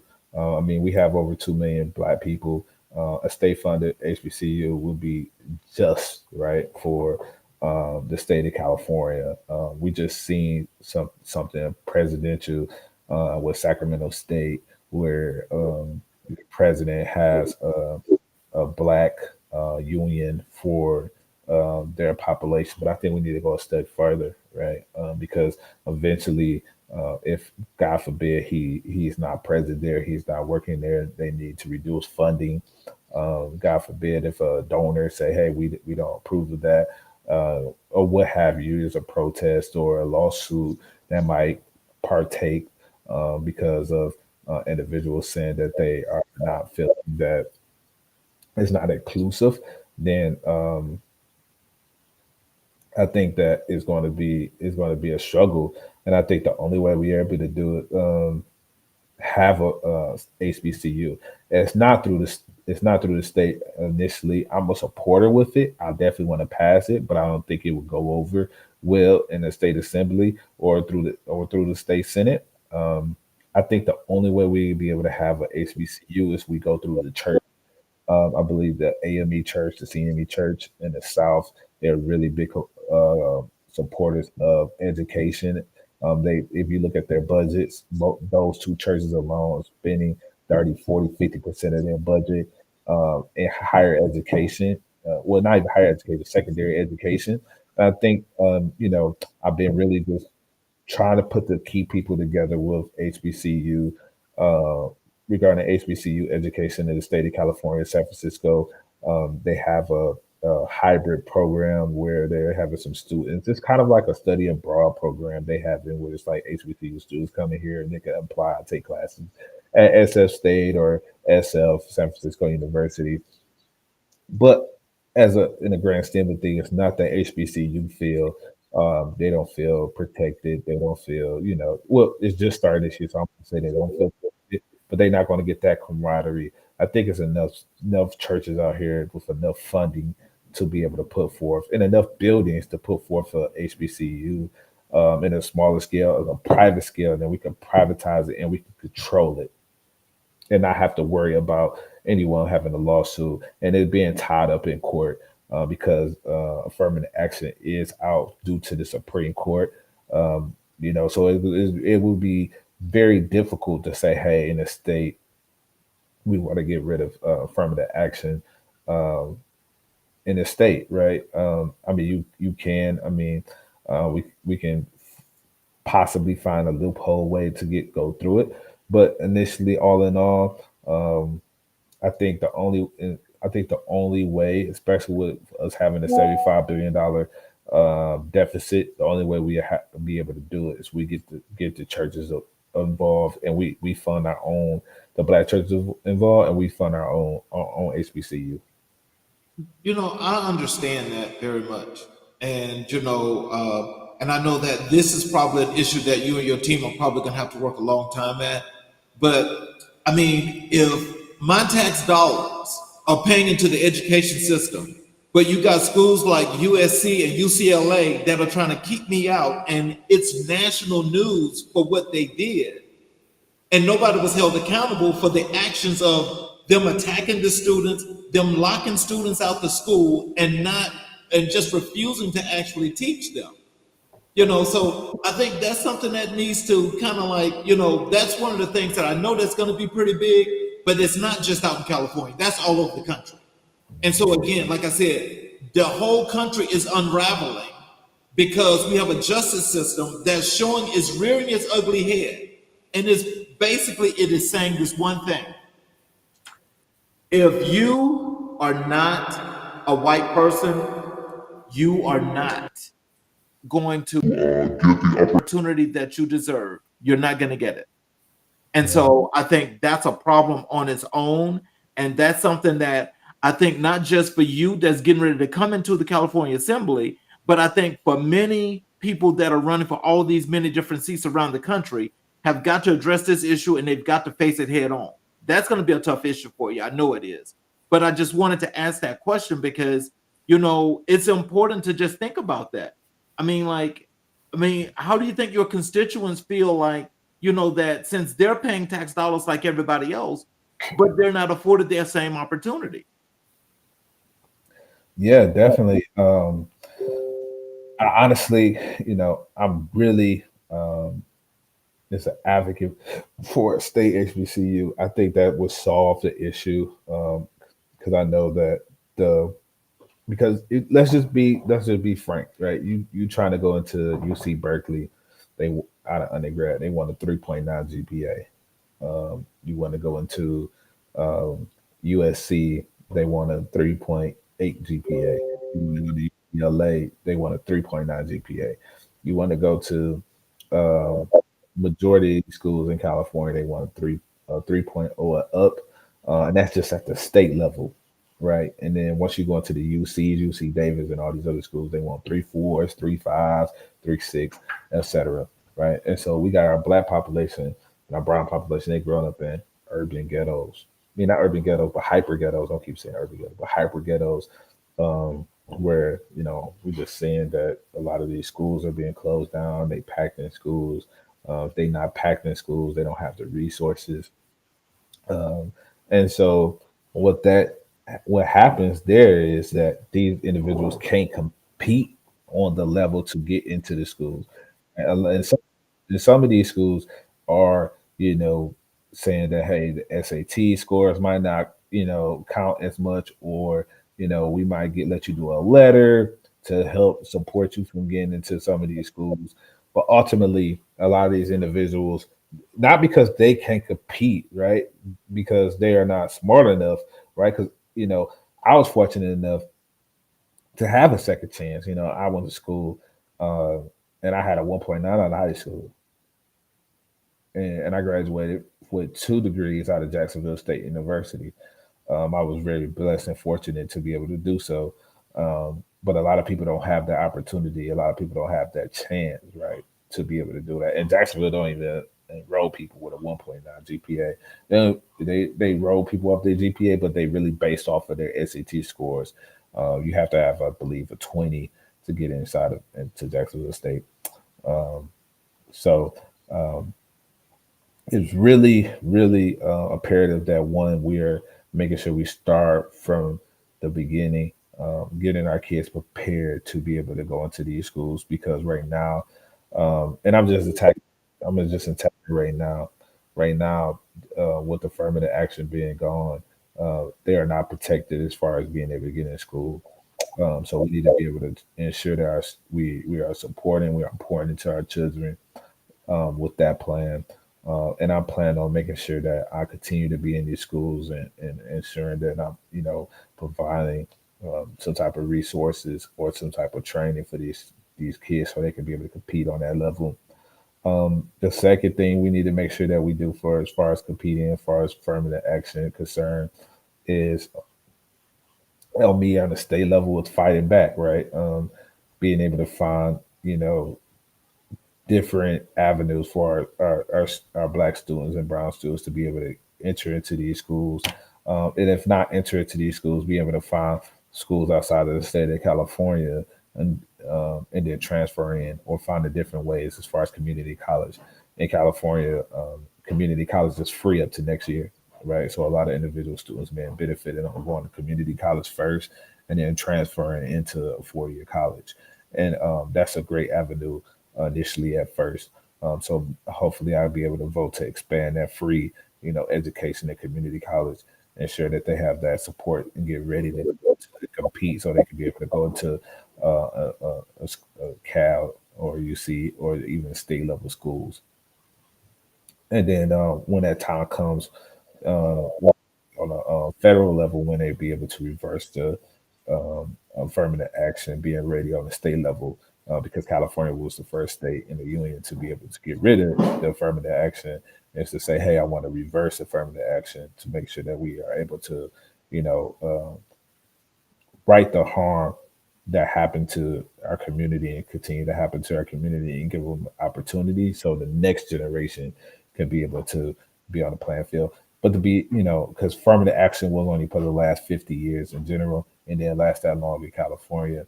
But even with us lasting as long as they did, and then they also gave extension to it in the federal league, because it wasn't supposed to never last forever. Uh, the data did show that we actually came out of that hole and that harm that was done to our community as far as the education. And so making sure that we hold our constituents accountable to making sure that they have that education is key. Okay, what specific policies do you support to protect and preserve our natural resources and wildlife habitats? Yeah, I think that federally, as far as the state of California, a lot of our national resources, our national forces is funded through the federal government. So you got Yosemite National Forest. You have a lot of national forest and wildlife that is protected through the federal government. So a lot of our wildlife is supported by federal dollars, but I definitely continue just to aid our federal government as appropriately as we can in protecting our wildlife. But that's more of a federal issue. Okay. What measures will you take to address racial inequality and promote social justice in your community? Yeah. Um, I think that's a huge question, right? Racial injustice. I mean, because that happens everywhere, as far as black, white, woman, um, gender, and when it comes to equality, sexuality, and I think that we just have to one continue to advocate for progressive um, equality rights as far as race, gender, to ensure that they have an even playing field on the in society, right? And I think one of the real issue right now in California is employment. I think a lot of the black community don't feel protected at their employment, especially in Silicon Valley. and just making sure that they are protected, right? And I think one of the things about making sure that they are protected is ensuring that they have funding to be able to create black-owned corporations, right? Silicon Valley don't have enough black-owned corporations, and that's the huge issue. Um, and we need to fund it, right? And so I think that revolving loan um, and will allow for us to be able to fund black and brown corporations in Silicon Valley in the Bay Area. But that would be the true um, way we could do it. So providing grants, providing funding to black entrepreneurs so they could be able to build um, businesses and corporations inside of Silicon Valley that competes with all the other corporations. We have Robert Smith. He's one of the big black billionaires that's in America, and he has a, a office here in San Francisco and in Oakland. I believe it's 1111 Broadway Street. That's where he's located. But I believe that's like the only black billionaire in Silicon Valley.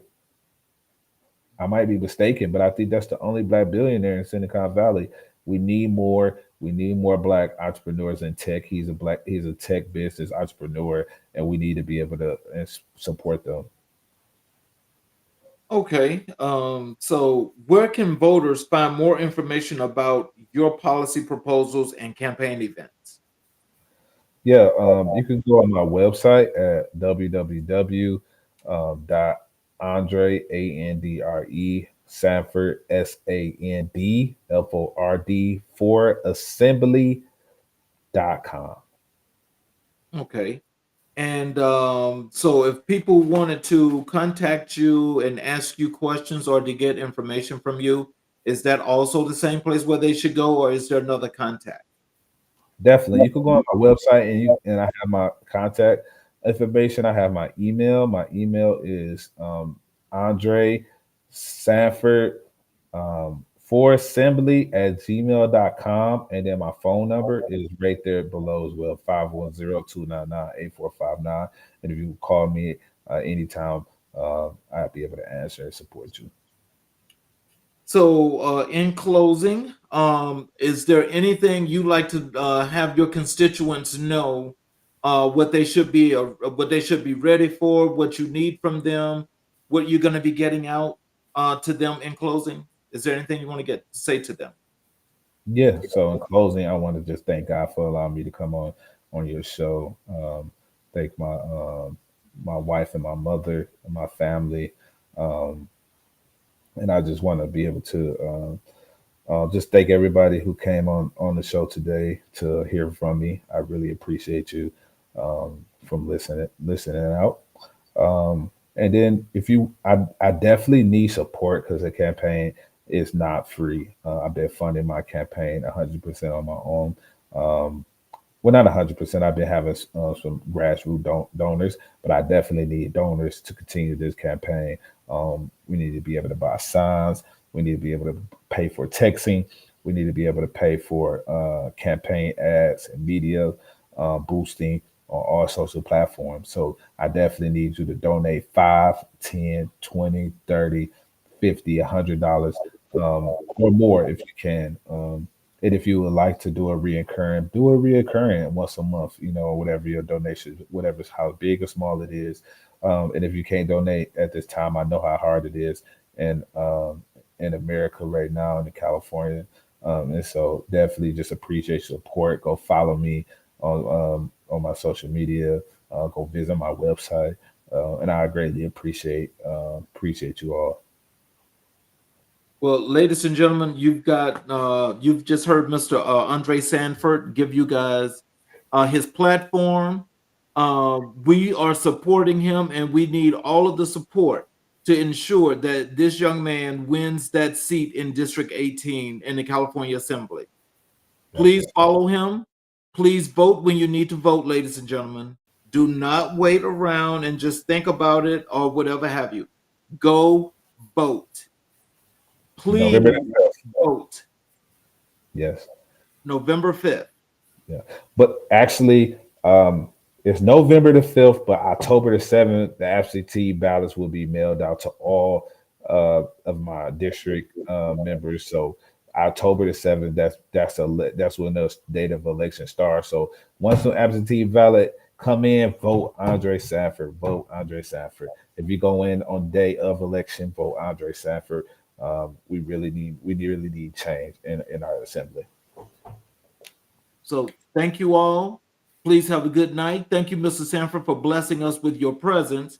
And we definitely are pulling for you to win that election. I'm confident that you're going to win. So good luck to you. And thank you all for joining us tonight. For those that watched on the YouTube channel, I would appreciate if you all would please hit the subscription button and also hit the notification button in case there's any shows that you miss, that you're able to get those shows whenever you want to look at them. You all have a good night, and we will see you all tomorrow.